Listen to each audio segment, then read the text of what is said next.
everybody.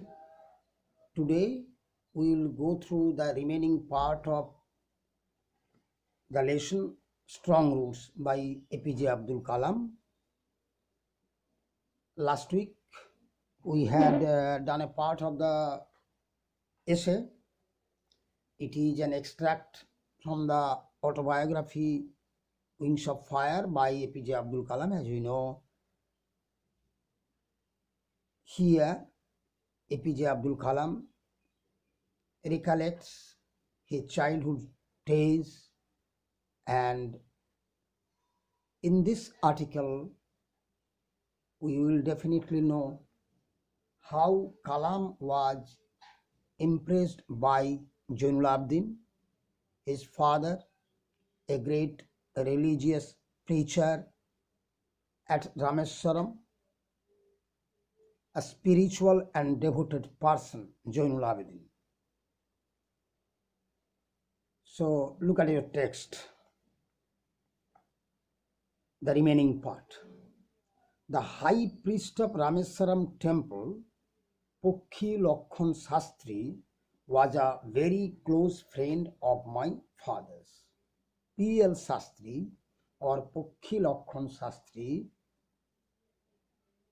was the main priest of Rameswaram Shiva temple. রামেশ্বরমে যে শিব মন্দিরটা ছিল, এখনো রয়েছে যেটা, সেই সময় তার সেই মন্দিরের যিনি প্রধান পুরোহিত ছিলেন, হিন্দু ধর্মের অন্যতম একটি পীঠস্থান রামেশ্বরম, সেই সময় যিনি তার প্রধান পুরোহিত ছিলেন তার নাম ছিল পক্ষী লক্ষণ শাস্ত্রী। বানানটা ঠিক করে দেখে রাখবেন, শর্টে আমরা পিএল শাস্ত্রীও বলি।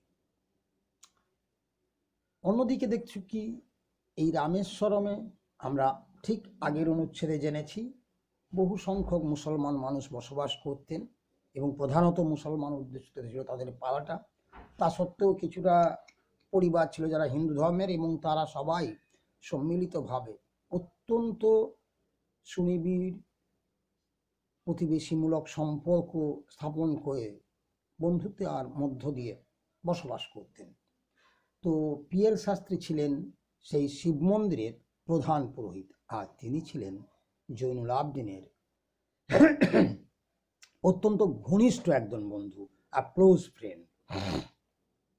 আর তোমরা এপিজে আব্দুল কালামের অন্যান্য লেখাগুলো পড়লে দেখবে, তার এই উইংস অফ ফায়ারও পাবে। এই পিএল শাস্ত্রীর একটি ছেলে ছিল যে একদম আব্দুল কালামের সমবয়সী, তারা একসাথে পড়াশোনা করতো, একই স্কুলে লেখাপড়া করতো। তোমরা একটা লেখা আছে পড়বে, সেই যখন তিনি কালাম যখন 6th স্ট্যান্ডার্ডে পড়ছেন, 6ষ্ঠ শ্রেণী, সেই সময় পিএল শাস্ত্রীর ছেলে আর কালাম পাশাপাশি বসতেন। একজন মাদ্রাস থেকে, শহর থেকে একজন সায়েন্সের শিক্ষক এলেন তাদের স্কুলে রামেশ্বরম। এসে তিনি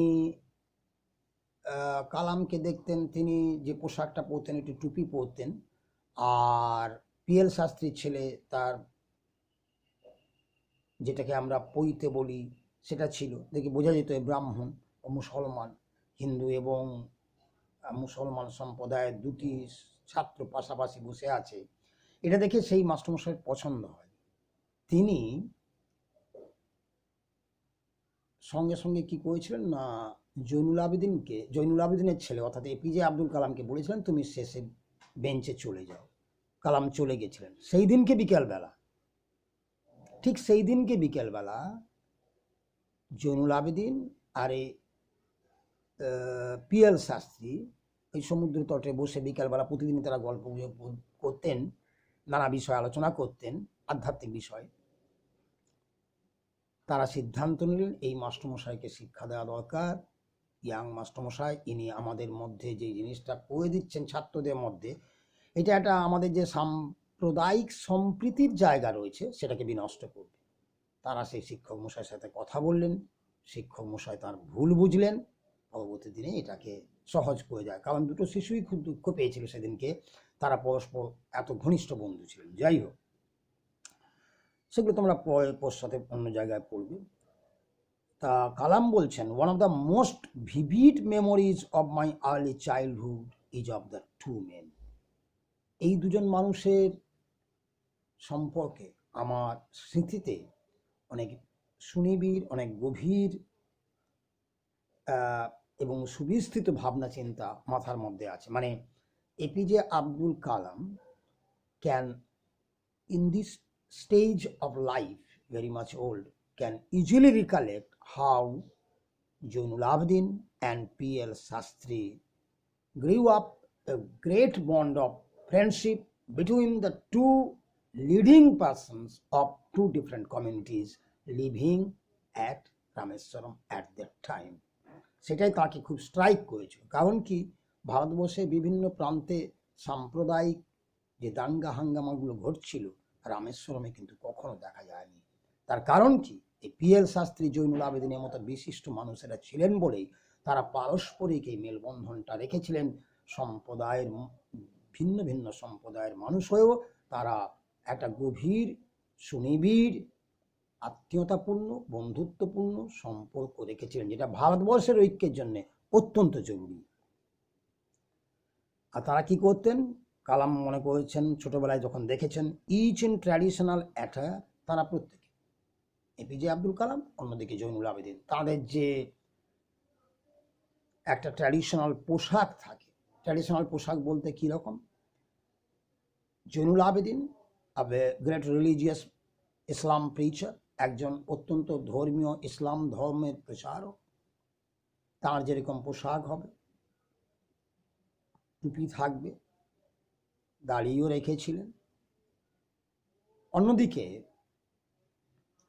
পিএল শাস্ত্রী, তিনি হিন্দু ধর্মের ধর্মপ্রচারক, শিব মন্দিরের প্রধান উপাসক এবং প্রধান পুরোহিত। সেই অনেক বড় তিলক থাকবে এরকম, এইসব জায়গায় তিলক, এখানে তারপরে আমরা যেমন নামাবলির মতো গায়ে দেওয়া হয়, হিন্দুরা দেন সেরকম, হ্যাঁ, এরকম পোশাক। দুটো ভিন্ন ধর্মে পুরো সম্পূর্ণ ভিন্ন প্রকৃতির পোশাক পরিহিত দুজন মানুষ, তারা পাশাপাশি বসতেন এবং ডিসকাস স্পিরিচুয়াল ম্যাটার্স এবং আধ্যাত্মিক বিষয়ে আলোচনা করতেন। And they did it in public, particularly they did it on the shore of the sea, সমুদ্র সৈকতে বসে তারাই আলোচনা করতেন। এটা খুব রিমার্কেবল জায়গা, কারণ যখন ভিন্ন ভিন্ন সম্প্রদায়ের মানুষরা দেখছে তাদের দুই সম্প্রদায়ের প্রধান ব্যক্তিরা, ধর্মীয় প্রচারকেরা যখন পাশাপাশি বসে গল্পগুজব করছেন, তখন আমরা যারা সাধারণ মানুষ থাকছি এই ভিন্ন ভিন্ন সম্প্রদায়, আমাদের মধ্যেও অটোমেটিক্যালি একটা বন্ধুত্বের জায়গা গড়ে যাবে। ঠিক সেই ঘটনাটা ঘটেছিল রামেশ্বরমে। তাই রামেশ্বরম থেকে কখনো কোনো সাম্প্রদায়িক দাঙ্গা হাঙ্গামার কথা কখনোই শোনা যায়নি ভারতবর্ষের ইতিহাসে। এটা তাদের মতো মানুষেরা ছিলেন বলেই।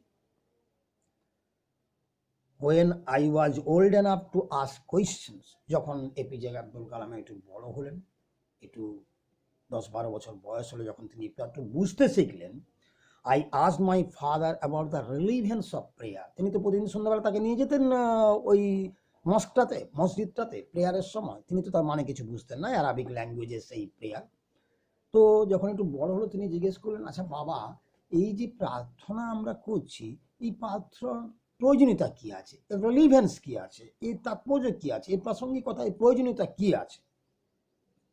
মাই father told me there was nothing mysterious about prayer. আমার বাবা বলেন, দেখ, প্রার্থনার মধ্যে তুই ভাবিস না কিছু রহস্যের ব্যাপার আছে। There is nothing mysterious, rather prayer made possible a communion of the spirit between people. বঞ্চ, এই প্রার্থনা করাটা একটা যোগসূত্র স্থাপন করে দেয় মানুষের সমাজে বসবাসকারী মানুষের জনের মধ্যে একটা আধ্যাত্মিক যোগসূত্র স্থাপন করে দেয়, যে যোগসূত্রের ফলে মানুষ ঐক্যে পৌঁছায়, মানুষকে ভালোবাসতে পারে, মানুষের প্রতি সহমর্মী হয়, মানুষের ব্যথা বুঝতে পারে, মানুষের দুঃখে পাশে দাঁড়াতে পারে। এই শক্তিটা মানুষ পায় প্রার্থনার মধ্য দিয়ে, সম্মিলিতভাবে প্রার্থনা করার মধ্য দিয়ে একে অপরের সাথে সম্পৃক্ত হওয়ার একটা জায়গা তৈরি করে দেয় প্রেয়ার বা প্রার্থনা। এর মধ্যে রহস্যজনক কোনো ব্যাপার নেই। when you pray, তিনি আরো ব্যাখ্যা করে তাঁর ছেলেকে বললেন, দেখো, যখন তুমি প্রার্থনা করছো, he said, তিনি বললেন, ইউ ট্রান্সেন্ড ইউর বডি, তুমি তোমার শরীর, তোমার যে ইহলৌকিক অবস্থানটাকে অনেক উন্নততর জায়গায় নিয়ে যাচ্ছ, ইউর বডি, তোমার শরীরকে, and become a part of the cosmos. Cosmos মানে এই মহাবিশ্বের, এই এন্টায়ার স্পেসের তুমি একটা অংশ হিসাবে অনুভব করতে পারবে, হুইচ নোজ নো ডিভিশন। এবং এই মহাবিশ্বে যে বিশাল যে সৃষ্টি, ঈশ্বরের যে মহান সৃষ্টি, এখানে কোনো বাদ বিচার নেই। অব ওয়েলথ, কে সম্পদশালী মানুষ, কার বয়স কত, কার জাত কি, কে সম্প্রদায় থেকে এসছে, কাস্ট, ক্রিড, এজ, ওয়েলথ, এই সব যে পার্থক্যগুলো আমরা সমাজে সূচিত করছি, এই সব পার্থক্যে কোনো পার্থক্য সেখানে বুঝতে পারবে না। যখন তুমি প্রার্থনা করবে, জানবে তোমার শরীর, মন, তোমার আত্মা এমনতর একটা উন্নততর জায়গায় পৌঁছাবে যে তুমি পার্থিব জগৎ সংসারের অর্থ, জাতপাত ইত্যাদি যে ভেদাভেদগুলো রয়েছে, এগুলোর অনেক ঊর্ধ্বে চলে গিয়ে নিজেকেই উপলব্ধি করতে পারবে এই মহাবিশ্বের একটা এন্টিটি, একটা উপাদান। তাহলে এই যে প্যারাগ্রাফটা পড়লাম, এই প্যারাগ্রাফ থেকে কি জানলাম? সহজ করে ছোট ছোট ইংরেজিতে বললে যে এপিজে আব্দুল কালাম হিয়ার ন্যারেটস, এখানে বর্ণনা করছেন, that his father Zainul Abedin and পক্ষীলক্ষণ Shastri had a good intimacy or friendship. পক্ষীলক্ষণ Shastri was the main priest of the Shiva temple at that time. Jainul Abedin and Pokhilakhon Shastri would meet every day. They would sit in the public place and discuss spiritual matters. This clearly indicates that the great religious leaders belonging to the different communities had intimacy of friendship. Naturally, that sense of friendship would be cultivated among the commoners at that place. সেই জায়গা সাধারণ মানুষের মধ্যে ছড়িয়ে যেত সেই সম্পর্কের ধারণাটা। আর when Kalam grew up, একটু বড় হলেন, he asked his father about the relevance of prayer, the utility of prayer, the necessity of prayer. Why do we pray? জানতে চেয়েছেন। তো Zainul Abedin, the great knowledgeable person, highly spiritual, informed Kalam that in prayer there is nothing mysterious. Rather, it enables a man to realize his existence in the entire cosmos. He feels, a person who prays feels himself to be an entity of this whole universe, and where there is no distinction, there is no division, there is no difference among so many differences that we create in our worldly pleasure. Some people may be wealthy, one may belong to a different religious category, one may have another language. There are differences in our life, but when one prays, he realizes himself beyond those differences. জাতি, ধর্ম, ভাষা, সংস্কৃতি, এই সমস্ত নিয়ে যে ভেদাভেদগুলো রয়েছে, এই ভেদাভেদের অনেক উপরে চলে যাবে সেই মানুষ যে প্রার্থনা করবে। প্রার্থনা মানুষকে এই চেতনায় নিয়ে আসতে পারে। So this is all about the paragraph. Now look at the next paragraph. My father could convey complex spiritual concepts in very simple, down to earth terms. আমার বাবা, APJ Abdul Kalam, honest confession, as he realized about his father in his boyhood days. আমার বাবা অনেক জটিল, আধ্যাত্মিক, কঠিন বিষয়গুলো মানুষের কাছে খুব সরল, very simple, down to earth, একদম মাটির মতো, সাধারণ মানুষ যে ভাষায় কথা বলেন সেই ভাষায়, তামিল ভাষার একদম সাধারণভাবে যেভাবে সাধারণ মানুষেরা কথা বলে থাকে, সহজ সরল ভাষায় মানুষকে বুঝিয়ে দিতেন। তার মানে he has a great capability of making people understand the spiritual and religious matter in a very, very simple language and a grassroots language, so that common people can realize can understand the spiritualism or the religious sayings etc. ধর্মীয় কথাবার্তা আধ্যাত্মিক বিষয়গুলো অতি সরল সাধারণ তামিল ভাষায় তিনি মানুষদেরকে বুঝিয়ে দিতে পারতেন। তার এই ক্ষমতাটা ছিল, এই দক্ষতাটা ছিল। He once told me, তিনি আমাকে একবার বলেছিলেন, in his own time, যখন যে মানুষ যে অবস্থায় রয়েছে, তার নিজস্ব জায়গায়, in his own place, যে মানুষ যে জায়গায় রয়েছে, in what he really is, সে যে কন্ডিশনের মধ্যে রয়েছে, and in the stage he has reached, সে যে অবস্থায় পৌঁছে থাকুক না কেন, good or bad, সেটা ভালো হতে পারে অথবা খারাপ হতে পারে, every human being is a specific element with the whole of the manifest of divine being.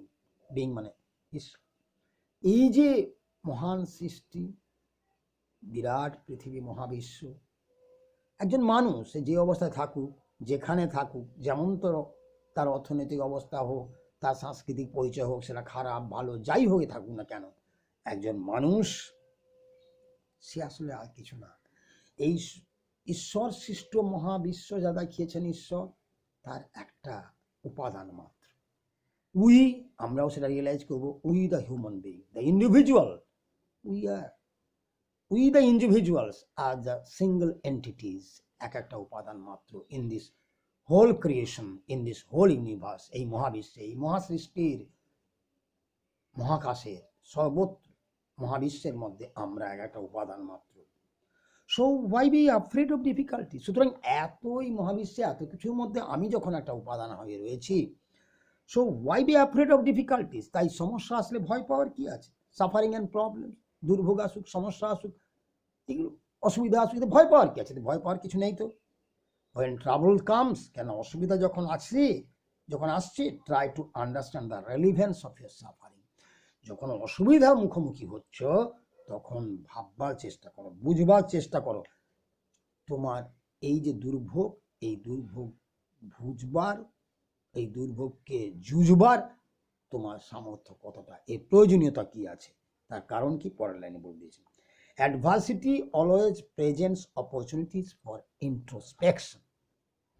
প্রতিকূলতা, অ্যাডভার্সিটি মানে প্রতিকূলতা। জীবনে চলার পথে মানুষ বিভিন্ন প্রতিকূলতার সম্মুখীন হয়। তোমরা প্রত্যেকেই ব্যক্তিগতভাবে যখন লেখাপড়া করছো বা বড় হয়ে উঠছো, শিখছো, জানছো, ভিন্ন ভিন্ন জনের কাছে ভিন্ন ভিন্ন প্রতিকূলতা আছে। কারো কাছে টাকা পয়সার অভাব, কেউ ঠিক মতো বই কিনতে পারছো না যে বইটা চাইছো, অথবা কেউ এই আজকের দিনে ভালো নেট পেতে পারছো না, সমস্যা থাকবেই। কারো হয়তো বাবার কাছ থেকে, বাবার কোম্পানি একটু পেতে চাইছো, বাবা সময় দিতে পারছেন না, মার কাছে ভালো কিছু খাওয়ার দাবি করছে, পেতে পারছো না। তো difficulty should be there, problem should be there. এই প্রবলেমগুলো যখনই মানুষের আসছে, যেগুলোকে আমরা প্রতিকূলতা বা অ্যাডভার্সিটি বলছি, জানবে এই প্রতিকূলতাটাই তোমার সামনে নিয়ে আসছে একটা সুযোগ। কিসের সুযোগ? আত্মোপলব্ধির, ইন্ট্রোস্পেকশন, নিজেকে বুঝবার, আমার মধ্যে কতটা ক্ষমতা আছে, আমি কি করতে পারি। যখন একটা রেস চলছে, তুমি ছুটছো, তুমি পারছো না, হার্ডেলটা টপকাতে পারছো না, তখনই তুমি বুঝতে পারছো তোমার ক্ষমতা কতটা, এই উঁচুতে লাফ দিয়ে আমি জাম্প করে যেতে পারছি না। তাহলে বাধা বা সমস্যাগুলো মানুষের জীবনে আসছে বলেই মানুষ নিজেকে আরো বেশি দক্ষ, আরো বেশি পরিণত, আরো বেশি পরিশ্রমী, আরো বেশি পারদর্শী করে তুলবার সুযোগ পাচ্ছে। সেই জন্য বলা হচ্ছে প্রতিকূলতা বা অসুবিধা কিন্তু মানুষের জীবনে একটা অ্যাডভান্টেজ বা সুযোগ করে দেয়। কিসের সুযোগ?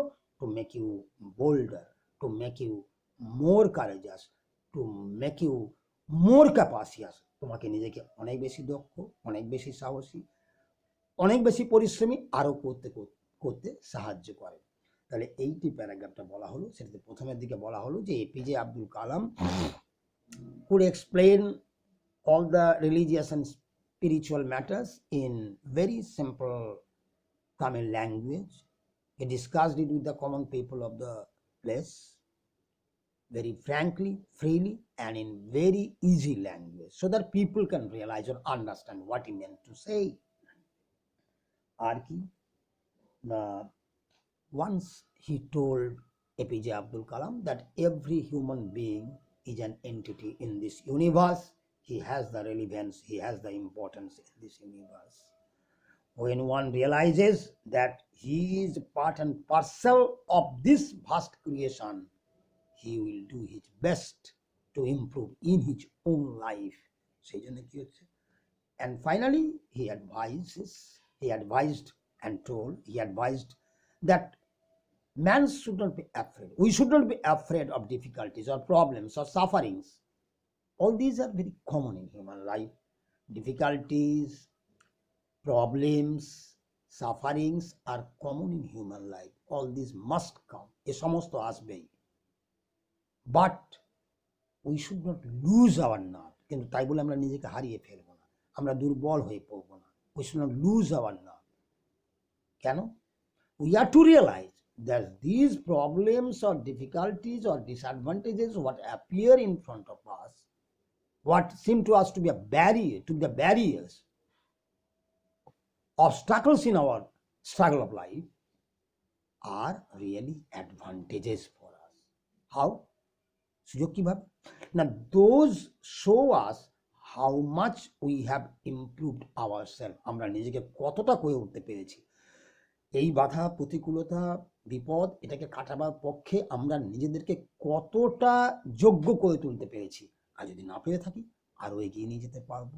তাহলে problems are there to make us more capacious. তাহলে সমস্যাগুলো আসছে জীবনে আমাদেরকে আরও বেশি দক্ষ করবার জন্য। whenever we face any, suppose you are solving the problems of any math exercise, what happens? The teacher will give you more and more difficult questions. Those become very much troublesome for you, but you should try. And when you solve those difficult problems, you yourself understand that you are getting in yourself more confidence. You can solve harder problems more and more. Thus, problems and difficulties are in other way responsible for giving us opportunities to make us more efficient, more courageous, more capacious. আমরা আরো বেশি দক্ষ হয়ে উঠতে পারি। And these also help us to realize or to understand our own ability. আমাদের দক্ষতা কতটা আছে সেটাও আমরা বুঝতে পারি। তো কালাম understood what his father meant to say. তো তিনি বলছেন, why don't you say these to the people who come to you for help and advice? তো যে সমস্ত মানুষেরা তোমার কাছে আসে সাহায্য চাইতে, উপদেশ চাইতে, তাদেরকে এই কথাটা বলে দাও না। সহজ কথা তো। এটা কালামের মতো মানুষ বলে বুঝে গেছে শিশু, কালামের মতো কম বয়সী শিশু, কিন্তু সকলের পক্ষে এই কথা বোঝা সম্ভব নয়। I asked my father, আমি বাবাকে জিজ্ঞেস করেছিলাম। He put his hands, তিনি তার হাতটা রাখলেন on my shoulder, আমার কাঁধে হাতটা রাখলেন, and looked straight into my eyes. আমার চোখের দিকে সরাসরি তাকিয়ে থাকলেন। For quite some time he said nothing. কিছুক্ষণ তিনি কিছু বললেন না। তিনি অবাক হয়েছেন, তার ছেলে সব বুঝে গেছে তার কথাটা। As if he was judging my capacity to comprehend his words. আমার মনে হলো তিনি যেন দেখছিলেন আমি তার কথাটা বুঝে উঠতে পেরেছি। বাবা এটা দেখতে অবাক হয়ে যাচ্ছিলেন, তার ভালো লেগে যাচ্ছিল, তাই কিছু বললেন না কিছুক্ষণ, তারপরে উত্তর দিলেন। Then he answered in a low deep voice. তারপরে একটা মৃদু গভীর ভাষায় স্বরে তিনি বললেন, একটা উত্তর দিলেন। And his answer filled me with a strange energy and enthusiasm. এবং তার সেই উত্তর আমাকে পরিপূর্ণ করলো একটা অদ্ভুত, স্ট্রেঞ্জ মানে অদ্ভুত, পেকুলিয়ার, এনার্জি মানে শক্তি দিল, এনথুজিয়াজম আগ্রহ দিল জীবন সম্পর্কে, জীবন দর্শন সম্পর্কে, মানবিক উপলব্ধি সম্পর্কে আমি অনেক বেশি শক্তি, অনেক বেশি আগ্রহ তার উত্তর থেকে পেলাম। তিনি কি বলেছিলেন? Whenever human being find themselves alone, দেখো বাবা, যখন মানুষ নিজেকে নিঃসঙ্গ ভাবে, একা একা, তার পাশে কেউ নেই, বড় একা একা বোধ করে, অ্যাজ এ ন্যাচারাল রিয়াকশন, এটা খুব স্বাভাবিক প্রতিক্রিয়া মানুষের মধ্যে হবে। They start looking for company. তোমরা সবাই, আমরা যখন মানুষ নিঃসঙ্গ বোধ করে, খুব স্বাভাবিক প্রতিক্রিয়া এটা মানুষের মধ্যে থাকবে, সে একটা কোনো সঙ্গ পেতে চাইবে। Whenever they are in trouble, যখন মানুষ কোনো অসুবিধায় পড়ে, they look for someone to help. তারা তখন চায় কোনো একজন মানুষ আসে যে তাকে সাহায্য করবে। Whenever they reach an impasse মানে the condition that is not easily surpassed, that is not easily crossed, একটা অলঙ্ঘ বা বাধা, ভয়ঙ্কর বাধা, যে বাধার অতিক্রম করা যাচ্ছে না, এরকম একটা সমস্যার মধ্যে আসে, they look to someone to show them the way out. তারা চায় কোনো একজন মানুষ আসুক, তাকে সেই বাধা থেকে টপকে দেওয়া, জায়গাটা তাকে পদ্ধতিটা বলে this. Every recurrent anguish, recurrent মানে পুনঃ পুনঃ আসা, বারবার আসতে থাকা যে দুশ্চিন্তা, লঙ্গিং, লঙ্গিং মানে বাসনা কামনা অ্যান্ড ডিজায়ার কামনা finds its own special helper. সে কখনো না কখনো তার বিশেষ সাহায্যদাতাকে পেয়ে যায়। তাহলে কি বলা হলো? যে মানুষ যখন সমস্যায় পড়ছে, মানুষ একটা সাহায্য প্রার্থীকে চাইছে। এটা খুব স্বাভাবিক। নিঃসঙ্গ বোধ করলে কোনো একজন সঙ্গী চাইছে। এমন কোনো দুর্লঙ্ঘ বাধার সম্মুখীন হচ্ছে যখন মানুষ চাইছে কেউ একজন তাকে সাহায্য করুক সেই বাধাটা টপকে দিতে। মানুষের নিজস্ব কামনা বাসনা যা কিছু রয়েছে সেগুলোকে অতিক্রম করবার জন্য সে কোনো না কোনোভাবে তার হেল্পার বা সহকারী বা সহযোগী তাকে পেয়ে যায়, যে হেল্পার এসে তাকে সেই সমস্যার জায়গা থেকে সমস্যাটাকে নিরসন করে দেয় এবং তাকে সেই সমস্যা দীর্ণ অবস্থা থেকে তার উত্তরণ ঘটিয়ে দেয়। For the people who come to me in distress, তিনি আরও বলেছেন, যে সমস্ত মানুষ তাদের অসুবিধায় পড়ে আমার কাছে আসে, I am but A go between, আমি কিছু না, একটা মধ্যবিত্ত, একটা মধ্যস্থকারী মানুষের মতো কাজ করি। ইন দেয়ার এফোর্ট, তারা যে প্রচেষ্টাটা নেয় টু প্রপিটিয়েট মানে টু অ্যাপিজ মানে স্যাটিসফাই ডেমনিক ফোর্সেস, দানবীয় শক্তি মানে খারাপ অশুভ শক্তি যাকে বলি আমরা, উইথ প্রেয়ার্স অ্যান্ড অফারিং, প্রার্থনা এবং নৈবেদ্যের মধ্যে দিয়ে। আসলে এটা হচ্ছে মানুষের মধ্যে ধারণা, বহু যুগ থেকেই হয়ে আসছে। আমাদের প্রাচ্যে পাশ্চাত্যের সব জায়গায় মানুষের